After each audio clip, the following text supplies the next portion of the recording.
नमस्कार दोस्तों, स्वागत है आपका एग्जाम अभ्यास में। सामान्य विज्ञान की जो लुसेंट बुक आती है, उसमें बायोलॉजी का जो एमसीक्यूज पोर्शन है, वो हम लोग कवर करेंगे। इसमें से 1000 से ज़्यादा क्वेश्चंस होंगे, जो कि हम लोग 3 क्लासेस में कवर करेंगे। पहली क्लास का हमारा पहला क्वेश्चन है, जीवन जीवन की मूलभूत इकाई, एक यूनिट क्या है?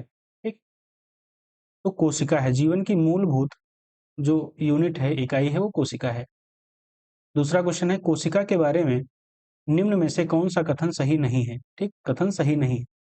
कोशिकाओं के आकार और आमाप विशिष्ट कार्य से संबंधित होते हैं, सही है। कुछ कोशिकाओं के बदलते आकार होते हैं, ठीक है।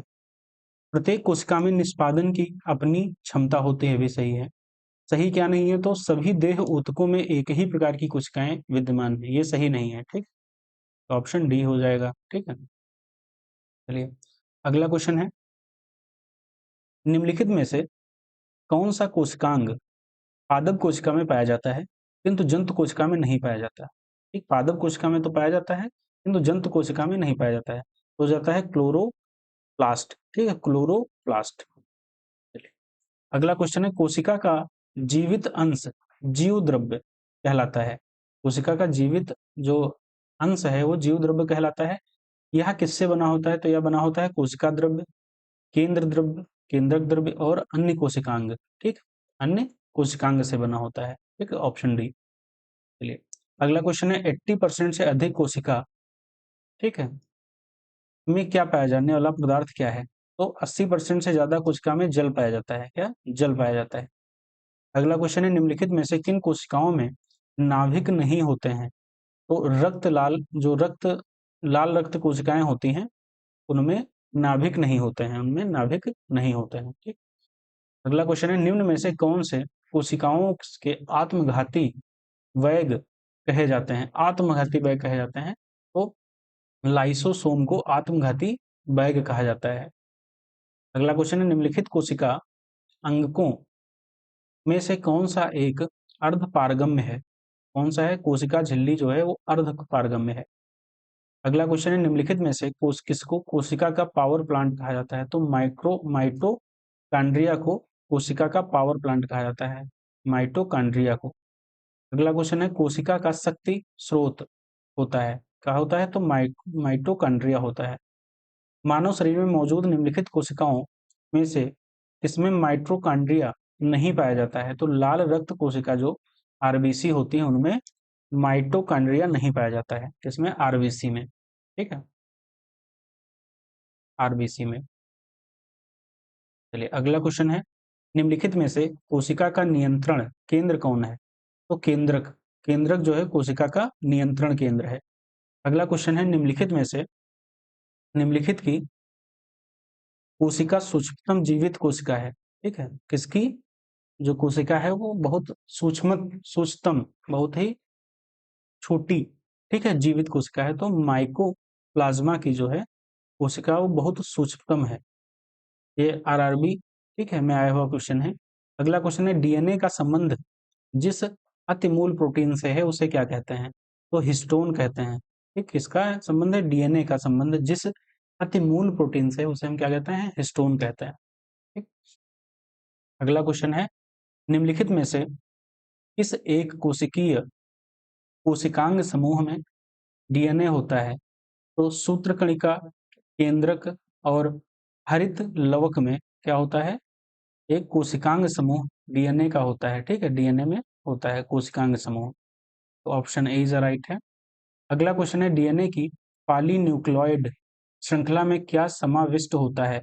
तो एक नाइट्रोजनिक क्षारक, डीऑक्सीराइबोस शर्करा और फास्फेट समूह, ये क्या होता है? समिविष्ट होता है, समाविष्ट होता है।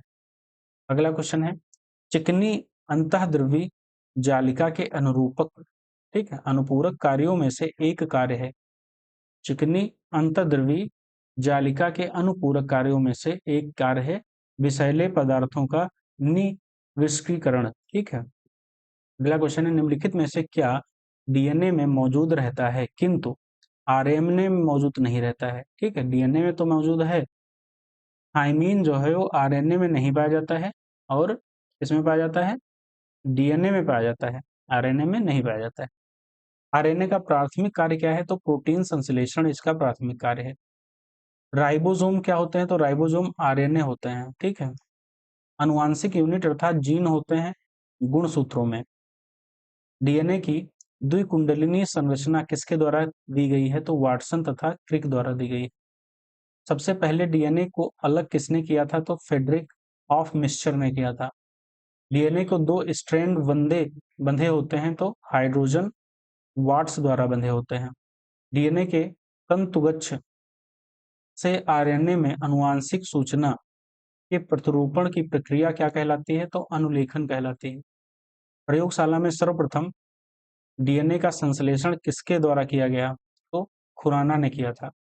डीएनए अंगुली छाप की प्रयोग की पहचान के लिए क्या किया जाता है? तो उपयुक्त सभी मतलब माता-पिता, चोर, बलात्कारी, ठीक, इनके सबके पहचान के लिए किया जाता है।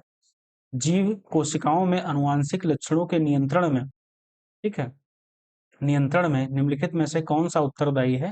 तो डीएनए उत्तरदायी है, ठीक है। चलिए अगला क्वेश्चन है, पुरुष में पुरुषत्व के लिए कौन सा गुणसूत्री संयोजन उत्तरदायी होता है? तो एक्स वाई, ठीक है। मनुष्य में कौन से क्रोमोसोम से मिलने से बालक का जन्म होता है? पुरुष का वाई और स्त्री का एक्स जब मिलता है तो वो बालक का जन्म होता है। चलिए अगला क्वेश्चन है, शरीर में लगी चोट की मरम्मत के लिए किस प्रकार के सेल का विभाजन का प्रयोग किया जाता है? तो केवल समसूत्रण, ठीक है, समसूत्रण सेल विभाजन का प्रयोग किया जाता है। गुणसूत्र की आकृति विज्ञान की अच्छी तरह से अध्ययन किसने किया? किससे किया जाता है? तो मध्यावस्था, ठीक, मध्यावस्था में किया जा सकता है आकृति विज्ञान की अच्छी तरह से अध्ययन।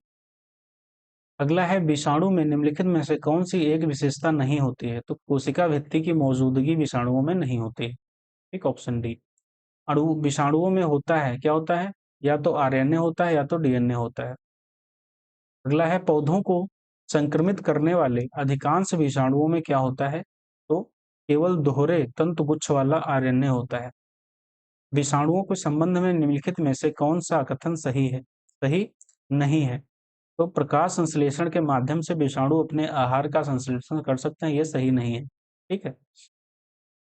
प्रजनन के करने के लिए विषाणुओं को जीवित कोशिका की जरूरत होती है, बिल्कुल सही है।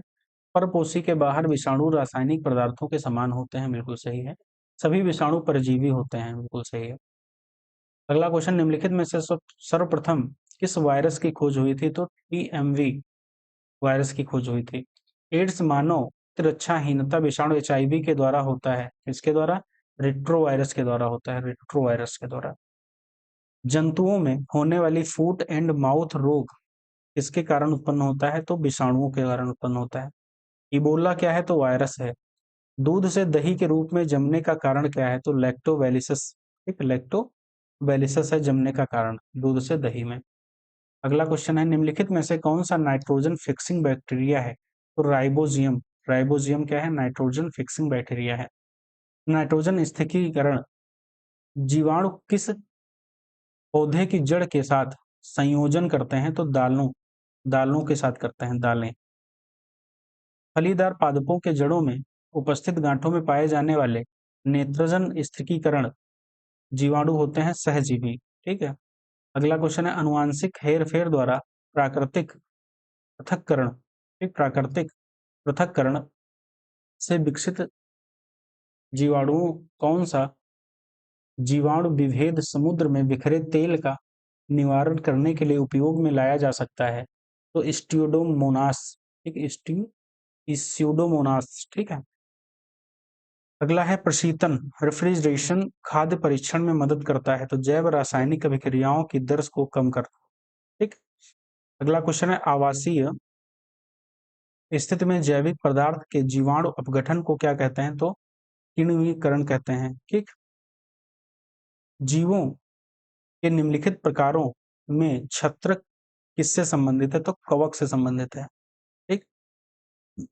सामान्य खाद्य छत्रक मशरूम क्या होता है? तो ये कसकर टामटस भरे कवक जाल, ठीक, कवक जाल से होता है। अगला क्या है, बीस्ट मिलाने पर गुथे हुए आटे, ठीक है, ईस्ट क्या है? ईस्ट। ईस्ट मिलाने पर गुथे हुए आटे के उठने का कारण क्या है? तो कार्बन डाइऑक्साइड गैस का निर्मोचन। ठीक, कार्बन डाइऑक्साइड गैस का निर्मोचन। ईस्ट क्या है? एक तो ईस्ट एक कवक है। ठीक है। ब्रेड बनाने के इस्तेमाल किया जाने वाला खमीर किण्वन के लिए उत्प्रेरक के रूप में कार्य करता है। निम्न में से किसे बंडिंग के माध्यम से तैयार किया जाता है? तो ईस्ट को तैयार किया जाता है। पेनिसिलिन का आविष्कार किसने किया था? तो अलेक्जेंडर फ्लेमिंग ने किया था। प्रतिजीव पेनिसिलिन किससे प्राप्त होता है? तो कवक से प्राप्त होता है। ठीक, कवक से प्राप्त होता है। अल्फा बिस किससे बनता है? तो कवक से बनता है। खुजली का रोग, इसके बीज का कारण निम्नलिखित में से कौन सा है? तो कवक है। लाइकेन जो एक नग्न चट्टान पर भी पारिस्थितिक अनुक्रम प्रारंभ में सक्षम है, वास्तव में इनके सहजीवी सहचर्य हैं। तो शैवाल और कवक के। ठीक है। चट्टानी स्तरों पर लाइकेन विकास को क्या कहा जाता है? तो सेक्सिलोकोल्स कहते हैं। सेक्सिकोल्स कहते हैं। लिटमस एक परिचित अम्ल क्षारक सूचक है। यह व्युत्पन्न होता है लाइकेन से। निम्नलिखित में से कौन प्रदूषित जगह नहीं उगता है? तो लाइकेन जो है प्रदूषण की जगह पर नहीं उगता है। आयोडीन किससे प्राप्त होती है? तो लेमिनेरिया से। शैवाल विज्ञान किसका अध्ययन होता है? तो शैवाल। ठीक है, शैवाल विज्ञान को। ठीक है। एग्लोलॉजी, निम्नलिखित में से कौन सा स्वपोषित है? शैवाल। निम्नलिखित में से किसे सामान्यतः पॉन्ड सिल्क कहते हैं? तो स्पाइरोगाइरा को कहते हैं। स्पाइरोगाइरा। शैवाल के फैलने का कारण क्या है? तो सुपोषण है। निम्न में से किसे प्रमुख चरण युग्मोविद? तो ब्रायोफाइटा जो है वो चरण युग्मोविद है। निम्नलिखित में से कौन सा एक कवक एवं उच्च पादप की जड़ों के बीच उपयोगी कार्यात्मक संबंध को दर्शाता है? तो माइकोराइजा। ठीक, माइकोराइजा। संसार में सबसे तेज बढ़ने वाला पौधा कौन है? तो बांस। बांस जो है वो संसार में सबसे तेज बढ़ता है। निम्नलिखित में से किस फसल में एजोला एवं एनाबीना जैव उर्वरक का प्रयोग होता है? चावल। ठीक, चावल। निम्नलिखित चिलगोजा चिलगोजा निम्न में से किस एक प्रजाति के बीज से उत्पन्न होता है? तो पाइन। सबसे लंबे जीवित वृक्ष सिकोइया। ठीक है, सिकोइया है। चलिए अगला क्वेश्चन है, निम्न में से कौन जैव उर्वरक के रूप में उपयोग होता है? तो राइबोजियम, एजोला और नील हरित शैवालें उपयुक्त सभी। ठीक है। चलिए अगला क्वेश्चन है, निम्न में से कौन सी बात अनावृतबीजी के बारे में सच नहीं है? ठीक है, तो सहवनीय बंडल अनुपस्थित होते हैं। ठीक है, ये अनावृतबीजी के बारे में सच नहीं है। सहचर कोशिकाएं निम्नलिखित में से सिर्फ किसमें होती हैं? तो एंजियोस्पर्म में होती हैं। एंजियोस्पर्म में सहचर कोशिकाएं होती हैं। दालें पादपों के लिए कुल प्राप्त होती हैं? तो लेगुमिनोसी। ठीक है। इस पौधे का वैज्ञानिक नाम क्या है? सोलेनम ट्यूबरोसम है। तो आलू का जो वैज्ञानिक नाम है सोलेनम ट्यूबरोसम है। मेंगीफेरा इंडिका किसका नाम है? तो आम का नाम, वैज्ञानिक नाम है। ठीक है। डोलेनिक्स राजिया रफिन वैज्ञानिक नाम है गुलमोहर का। ठीक है। अजादिराच्ता इंडिका निम्न में से किसका वनस्पति का नाम है? तो नीम का है। ठीक है। आर्टोकार्पस इंट्रिगा का वैज्ञानिक कटहल का नाम है। कुछ जड़ें जिन्हें कहा जाता है ये मूल के अलावा किसी अन्य से उत्पन्न होती हैं, तो आकस्मिक जो जड़ें हैं उन्हें कहा जाता है। निम्नलिखित में से कौन सा पादप के मुख्य अवशोषक अंग हैं? तो केवल जड़ हैं। मूली किसका एक उदाहरण है? तो जड़ का। निम्नलिखित में से क्या तने के रूपांतरण नहीं होता है? तो शकरकंद का कंद जो है वो तने का रूपांतरण नहीं होता है। आलू क्या है? तो आलू डंठल है। क्या है? आलू एक डंठल है। ठीक है। निम्नलिखित में से कौन सा रूपांतरित तना है? तो आलू है। ठीक है, डंठल मतलब तना। खाना बनाने एवं स्वाद हेतु प्रयोग किया जाने वाला अदरक एक राइबोसोम है जो कि भूमिगत तना है। क्या है? भूमिगत तना है। प्रकंद का एक उदाहरण है अदरक। अदरक जो है अदरक अदरक प्रकंद का राइबोसोम। ठीक है। चलिए अगला क्वेश्चन क्या है, हल्दी क्या है? हल्दी पौधे के किस भाग से प्राप्त होती है? तो तने से प्राप्त होती है हल्दी। हल्दी के ये है हल्दी। अभी करंट का क्वेश्चन है, हल्दी बोर्ड की स्थापना कहाँ हुई है? तो निजामाबाद तेलंगाना में हल्दी बोर्ड की स्थापना हुई। हल्दी के किस भाग से हल्दी पाउडर प्राप्त होता है? तो सुखाया हुआ प्रकंद, तब सुखाया हुआ तना। किस पादप में तना संचयन तथा चिरकालिकता का कार्य करता है? तो हल्दी में करता है। काली मिर्च पौधा क्या है? तो काली मिर्च है बेल तला, ठीक है, लता, सॉरी, लता है। प्याज खाद्य भाग क्या है? तो मांसल पर्ण जो है वो खाद्य भाग है। प्याज में खाद्य पदार्थ किस रूप में संचयित होता है? तो सेलुलोज की, ठीक है, पदार्थ के रूप में संचयित होता है। निम्नलिखित में से कौन सा एक हरे पत्ते का प्राथमिक कार्य नहीं है? तो खाद्य और जल का चालन जो है वो प्राथमिक कार्य नहीं है। एक वास्तविक फल निम्नलिखित में से किससे निर्दिष्ट होता है? तो जब पुष्प का केवल अंडाशय फल में विकसित होता है, ठीक है। एक अक्ष या तने पर पत्तियों की व्यवस्था को क्या कहा जाता है? तो फाइलोटैक्सी कहा जाता है, ठीक है। घटपर्णी के निम्नलिखित भागों में से कौन सा एक घट में रूपांतरित होता है? तो पत्ता होता है, ठीक है। पादप ऊपर चढ़ते हैं प्रतान के द्वारा। नीचे दिए गए पौधे और उनके खाद्य भाग के युग्मों में कौन सा सही सुमेलित नहीं है? तो आलू मूल सही नहीं है, ठीक। अदरक प्रकंद होता है, प्याज मांसल पर्ण होता है, नारियल भ्रूणपोष होता है, ठीक है। चलिए, फूलों के अध्ययन को क्या कहते हैं? तो एंथ्रोलॉजी कहते हैं। फूलों को अध्ययन को एंथ्रोलॉजी कहते हैं। जीवन चक्र दृष्टि से पौधे का सबसे महत्वपूर्ण अंग क्या है? तो पुष्प है। निम्नलिखित में से कौन सा एक उभयलिंगी फूलों के बारे में सही है? तो उनमें पुंकेसर और अंडप दोनों होते हैं, ठीक है, तो उभयलिंगी होते हैं। फूल गोभी के पौधे का उपयोगी भाग कौन सा है? ताजा पुष्प समूह जो है वो फूल गोभी के पौधे का उपयोगी भाग है। अगला क्वेश्चन है, सबसे छोटा फूलों वाला पौधा कौन सा है? तो बोल्फिया, ठीक है। निम्नलिखित में से कौन सा विश्व का सबसे बड़ा पुष्प है? तो रैफलेशिया है।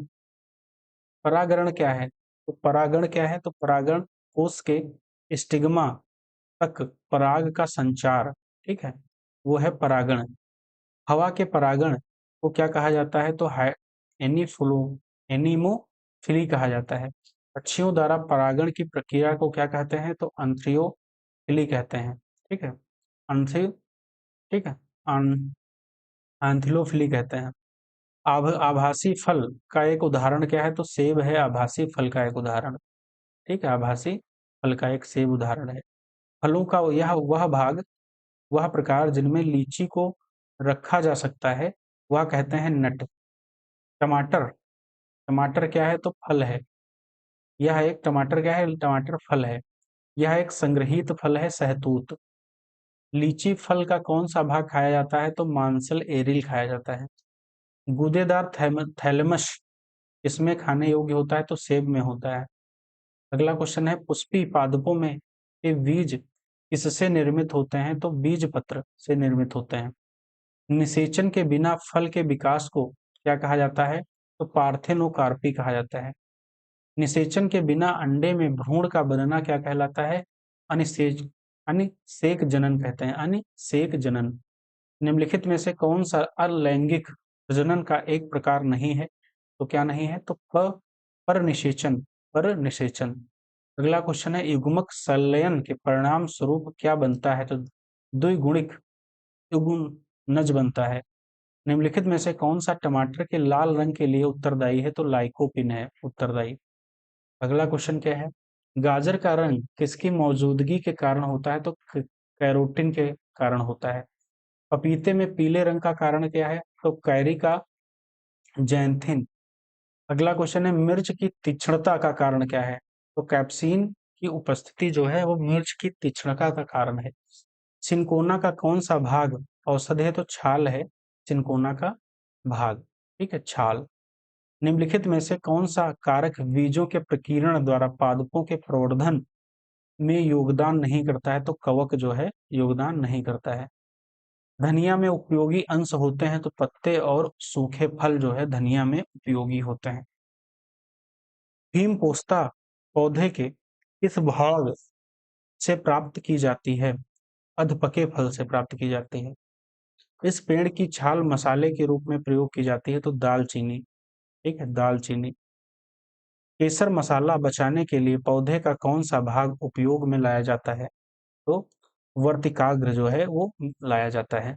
निम्नलिखित में से कौन सा पादप रेशा तने से प्राप्त होता है? सनई जो है वो रेशा तने से प्राप्त होता है। निम्न रेशों में से कौन पौधे के तने का उत्पाद नहीं है? तो कपास जो है वो नहीं है। लौंग किससे प्राप्त होता है? तो फूल की कली से लौंग प्राप्त होता है। अफीम प्राप्त किया जाता है तो बिना पके फल के लैक्टस से, ठीक है, लेटेक्स से, बिना जो पके फल के जो लेटेक्स मतलब दूध उसका जो निकलता है उससे अफीम प्राप्त किया जाता है।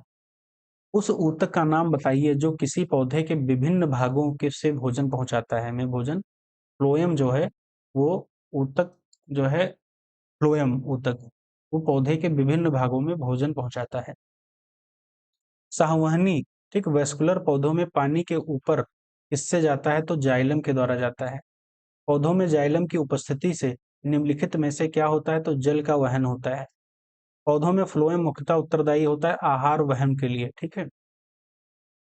अगला क्वेश्चन है, निम्नलिखित में से पेड़ की वर्षों में आयु का पता आयु का पता लगाने हेतु कौन सी तकनीकी का प्रयोग किया जाता है?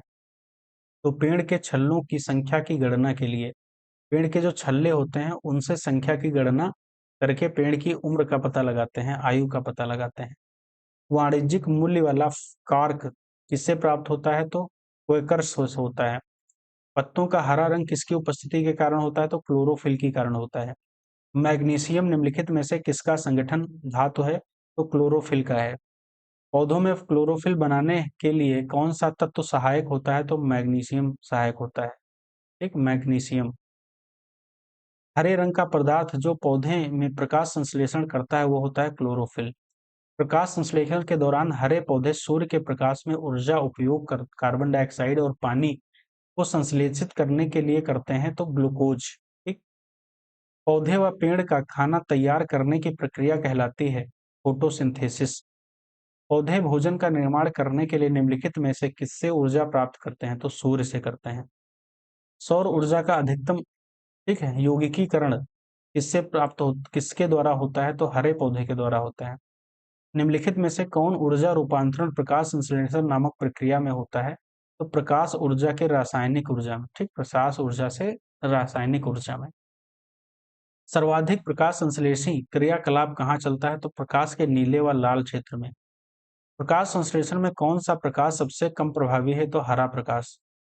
प्रकाश संश्लेषण में कौन सा प्रकाश सबसे अधिक प्रभावी है? तो लाल, ठीक है, लाल। अगला क्वेश्चन है, प्रकाश संश्लेषण होता है क्लोरोप्लास्ट में। प्रकाश संश्लेषण का अंतिम उत्पाद जो है वो ठीक है, कार्बोहाइड्रेट है। प्रकाश संश्लेषण होता है केवल दिन में। प्रकाश संश्लेषण के लिए कौन सी गैस उपयोग आवश्यक है? तो CO2 गैस आवश्यक है। निम्नलिखित में से कौन सी प्रक्रिया कार्बन डाइऑक्साइड वातावरण को हटाती है? तो प्रकाश संश्लेषण हटाती है। प्रकाश संश्लेषण के समय निकलने वाली गैस का नाम क्या है? तो ऑक्सीजन है। प्रकाश संश्लेषण के दौरान निकलने वाली ऑक्सीजन किसके विखंडन से होती है? तो जल के विखंडन से आती है। प्रकाश संश्लेषण के दौरान ऑक्सीजन किस कारण विमोचित होती है? तो जल का प्रकाश अपघटन होता है, उससे होती है। यदि पृथ्वी पर पाई जाने वाली वनस्पतियां, पेड़ पौधे समाप्त हो जाएं तो किस गैस की कमी हो जाती है? तो ऑक्सीजन की कमी हो जाएगी। प्रकाश संश्लेषण की क्रिया में प्रकाश ऊर्जा बदलती है रासायनिक ऊर्जा में। निम्नलिखित में से किसका प्रयोग पौधों में खाद्यान्न का भंडारण तैयार करने के लिए मुख्यतः किया जाता है? तो कार्बन डाइऑक्साइड और जल का। फोटोसिंथेसिस के किस स्तर पर ग्लूकोज का निर्माण होता है? तो कैल्वियम साइकिल। निम्नलिखित में से कौन सा ऑर्गेनेल पौधे CO2 H2O और ऊर्जा में पायरूवेट का व्यवधान को पोषक करता है? तो माइटोकॉन्ड्रिया। निम्नलिखित किसके द्वारा ऊर्जा प्रकाश प्रतिक्रिया से अंधकार प्रक्रिया में स्थानांतरित होती है? तो एटीपी। पौधों की पत्तियों से बना पौधों की पत्तियों से पानी के वाष्पीकरण को क्या कहते हैं? तो ट्रांसपिरेशन कहते हैं। क्या? ट्रांसपिरेशन। पौधों का शिथिल होना, ठीक है, की वजह क्या है? तो वाष्पोसर्जन, ठीक है। वाष्पोसर्जन के लिए पौधों की निम्नलिखित संरचनाओं में कौन जिम्मेदार है? तो कौन जिम्मेदार है? रंध्र जिम्मेदार है। निम्नलिखित में से किस एक शरीर क्रियात्मक प्रक्रिया में पादप के अतिरिक्त जल बूंदों के रूप में निकलता है? तो बिंदु स्राव। क्या? बिंदु स्राव। निम्नलिखित में से किसे ठीक है अव्ययीय श्वसन कहा जाता है? तो ऑक्सीजन के बिना श्वसन।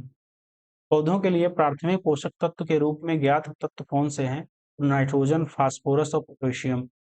निम्नलिखित में से कौन सा तत्व पौधे के विकास के लिए आवश्यक नहीं है? तो सोडियम जो है पौधे के विकास के लिए आवश्यक नहीं है। जिस रूप में पौधे नाइट्रोजन प्राप्त करते हैं वो है नाइट्रेट। निम्नलिखित में से कौन सी फसल मृदा को नाइट्रोजन से भरपूर कर देती है? तो मटर जो है वो मृदा को नाइट्रोजन से भरपूर करती है। कौन से पौधे नाइट्रोजन स्थायीकरण की क्षमता होती है? तो चना एवं अन्य दलहन जो है वो एक्सेनोमीटर का प्रयोग करते हैं वृद्धि दर नापने के लिए। निम्नलिखित में से कौन सा पादप हार्मोन नहीं है? तो इंसुलिन जो है वो हार्मोन नहीं है, पादप हार्मोन नहीं है। निम्नलिखित में से कौन से पौधे का हार्मोन नहीं है? तो कैल्शियम। निम्नलिखित में से कौन सा पादप हार्मोन नहीं है? पादप हार्मोन नहीं है तो साइटोकाइनिन जो है पादप हार्मोन नहीं है। निम्नलिखित में से कौन सा एक रसायन सामान्यतः किसानों द्वारा खरपतवार को नष्ट करने के लिए प्रयुक्त होता है? 2,4-D। 2,4-D जो है खेतों में खरपतवार को नष्ट करने के लिए इस्तेमाल किया जाता है। अगला क्वेश्चन है बौने पौधे को किसके अनुरूप से लंबा किया जा सकता है? तो साइटोकाइनिन। साइटोकाइनिन। अगला क्वेश्चन है साइटोकाइनिन रसायनों का एक समूह है जो कोशिका विभाजन और पौधे के गठन को प्रभावित करता है। निम्नलिखित में से कौन सा एक प्राकृतिक फल पकाने वाला हार्मोन है? तो एथिलीन जो है वो हार्मोन है प्राकृतिक फल पकाने। पादप वर्धन नियंत्रण भिन्न रासायनिक संरचनाओं के छोटे साधारण अणु होते हैं। ये है इंडोल यौगिक, एडेनिन, व्युत्पन्न, कैरोटीनाइड और टर्पीन। क्या? टर्पीन। अगला क्वेश्चन है गन्ने का लाल संडांध किसके कारण होता है? तो कालेटोराइकम, ठीक है, फैल एकम के द्वारा होता है।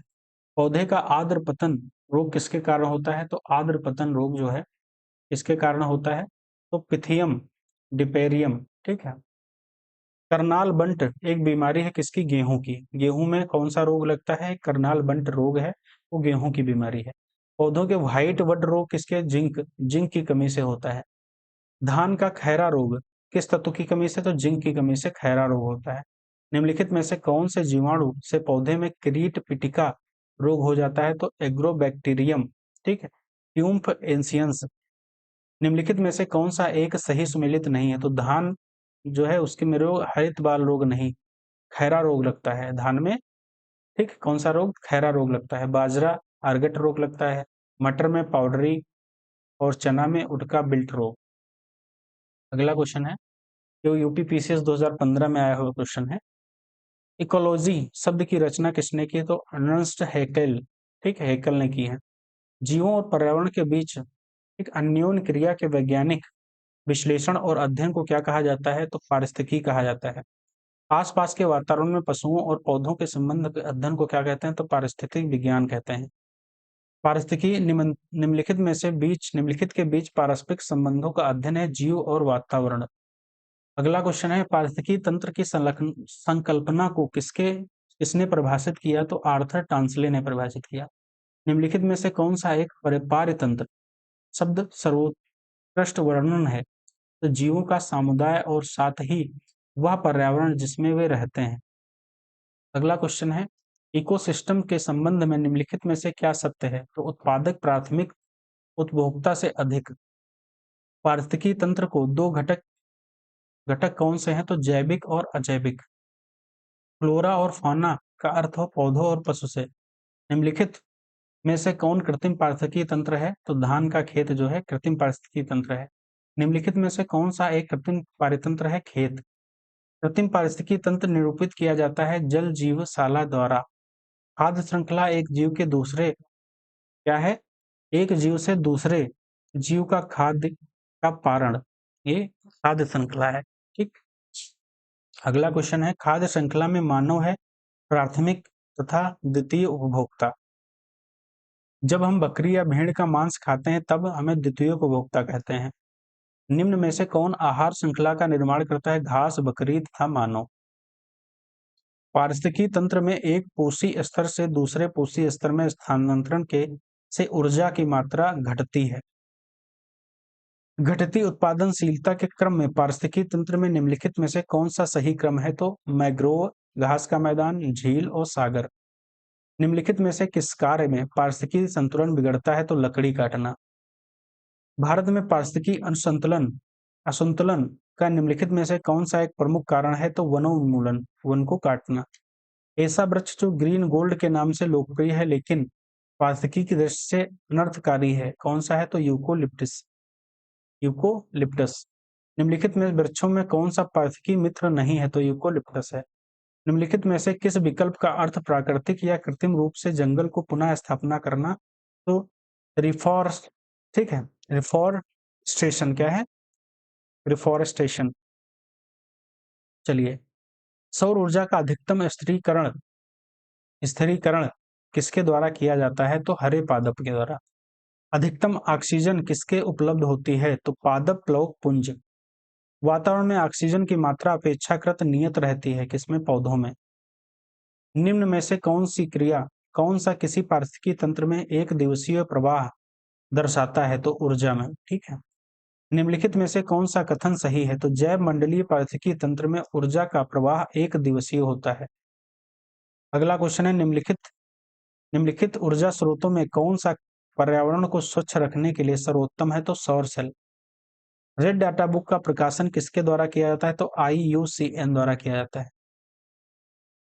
लुप्त प्राय या दुर्लभ प्रजातियों की सुरक्षा एवं संरक्षण के लिए उन्हें उनके प्राकृतिक निवास से किसी दूसरे व्यवस्था क्षेत्रों में ले जाने को कहा जाता है एक्स सीटू संरक्षण। एक्स सीटू संरक्षण। निम्नलिखित में से क्या भारत में बाघों की आबादी के लिए खतरा नहीं है? तो वन्य जीव गलियारों का संयोजन। ठीक है।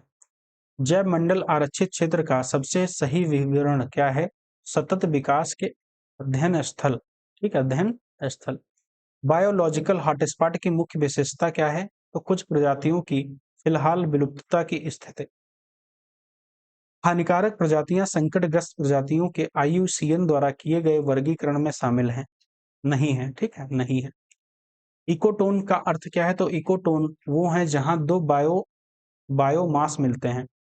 विश्व पर्यावरण दिवस कब मनाया जाता है? तो 5 जून को मनाया जाता है। प्रथम विश्व पर्यावरण दिवस किस वर्ष बनाया गया? तो 1973 को। संयुक्त राष्ट्र पर्यावरण कार्यक्रम का मुख्यालय कहाँ है? तो नैरोबी केन्या में है। कहाँ है? नैरोबी केन्या में। राष्ट्रीय पर्यावरणीय इंजीनियर अनुसंधान संस्थान कहाँ है? नागपुर में है। वन अनुसंधान संस्थान कहाँ है? देहरादून में है। भारतीय वानस्पतिक सर्वेक्षण का मुख्यालय कोलकाता में है। NGT का पूरा नाम क्या है? National green tribunal. निम्नलिखित में से कौन मानव जनित रिबोम जीनोम का एक उदाहरण है? फसली भूमि। अगला क्वेश्चन है, इको मार्क उस भारतीय उत्पादों को दिया जाता है जो पर्यावरण के प्रति मैत्रीपूर्ण हो। पर्यावरण के प्रति मैत्रीपूर्ण हो। चिपको आंदोलन मूल रूप से किसके विरुद्ध है? तो वन कटाई के विरुद्ध है। चिपको नाग पारिस्थितिकी स्थायी अर्थव्यवस्था, सुंदरलाल बहुगुणा। पौधों पौधे जो नमक युक्त मिट्टी में उगते हैं वो क्या कहते हैं? तो हेलोफाइट कहते हैं। हेलोफाइट। हाइड्रोफाइट कहा जाता है एक जलीय पौधे को। मरुद भूमि किस दशा में पनपते हैं? तो उष्ण और शुष्क। ठीक है। मृदा अपरदन रोका जा सकता है वन रोपण से। निम्नलिखित में से कौन सा एक जैव निष्क्रियकरण नहीं है? निम्नीकरणीय नहीं है। तो चांदी की पन्नी जो है वो जैव निम्नीकरणीय नहीं है। निम्नलिखित में से क्या जैव अपघटनीय है? पेपर। निम्नलिखित में से कौन सा प्रदूषक कारक एक जैवीय रूप से अपघटित होता है? तो मल। निम्नलिखित में से कौन सा जैव निम्नीकरणीय कागज है? निम्नलिखित में से कौन सा एक जैव निम्नीकरणीय है? तो रबड़ है। निम्न प्रदूषकों में कौन जैव विघटित होता है? वाहित मल। ग्रीन हाउस गैसों की संकल्पना की थी जोसेफ फेरेयर ने। हरित गृह प्रभाव वायुमंडल में ग्रीन हाउस गैसों के घनीकरण के कारण वायुमंडल के तापमान का बढ़ना जो है वो क्या है? हरित गृह प्रभाव है, ग्रीन हाउस इफेक्ट। अगला क्वेश्चन है, निम्न समुच्चय में कौन सी गैसें ग्रीन हाउस प्रभाव के लिए अत्यधिक महत्वपूर्ण है? तो carbon dioxide gas, methane, nitrous oxide और जलवाष्प। निम्नलिखित में से कौन सी प्राकृतिक रूप से पाई जाने वाली ग्रीन हाउस गैस सर्वाधिक ग्रीन हाउस इफेक्ट डालती है? तो जलवाष्प। ठीक। तो जलवाष्प जो है वो प्राकृतिक रूप से पाई जाने वाली ग्रीन हाउस गैस में सर्वाधिक ग्रीन हाउस इफेक्ट डालती हैं।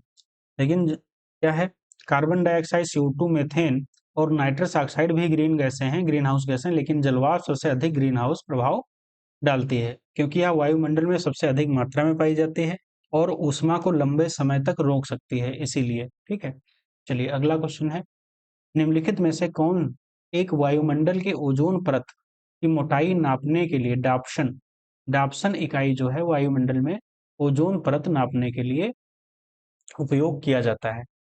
चलिए, वायुमंडल में जिस ओजोन छिद्र का पता लगाया गया है वह कहाँ स्थित है, तो अंटार्कटिका के ऊपर स्थित है। अंटार्कटिका में ओजोन क्षेत्र निम्न में से किस मौसम में स्पष्ट रूप से दिखाई देता है, तो भीषण गर्मी में। वायुमंडल में उपस्थित ओजोन परत अवशोषित करती है तो अल्ट्रावायलेट किरणों को। ओजोन परत के क्षरण के कारण क्या होता है, तो त्वचा कैंसर होता है। कौन सी किरणें त्वचा को क्षति पहुंचाती हैं, तो यूवी रोज जो हैं वो त्वचा को क्षति पहुंचाती हैं।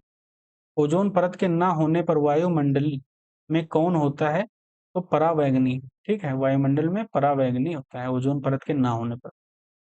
निम्न में से कौन सी गैस वैश्विक उष्णता के लिए उत्तरदायी है, तो कार्बन डाइऑक्साइड और मीथेन गैस।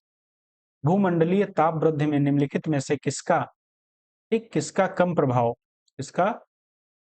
कम प्रभाव होने की संभावना है, तो वनस्पति में प्रकाश संश्लेषण की दर में कमी होना।